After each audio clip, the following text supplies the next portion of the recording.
আজকে না দিলে নি কেন কথা আমাকে তুই বিরিয়ানি খাবি আমার কাছে তো টাকা পয়সা নাই তো না তো বাপের কাছে তো তো তারপর কাছে যাই 5,000 টাকা নিয়ে আসি তো বাপ দেখে তুমি দিবি আর বেটা দিবি না তো হ্যাঁ দেখো চল।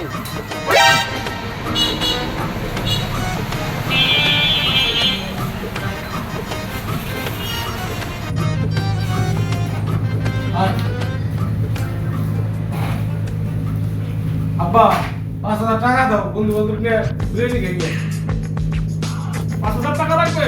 হ্যাঁ 5,000 টাকা দাও তুমি 5,000 টাকা নিয়ে কি করবা? তুমি হলো শেখ আলমের ছেলে, তুমি টাকা নিয়ে দাও 1 লাখ। বন্ধু বান্ধব বিরিয়ানি খাও, ভর্তি করো। ওকে আব্বা এই, শোনো বাবা, বাইক নিয়ে নাও, বাইকের চাবি নিয়ে নাও। আব্বা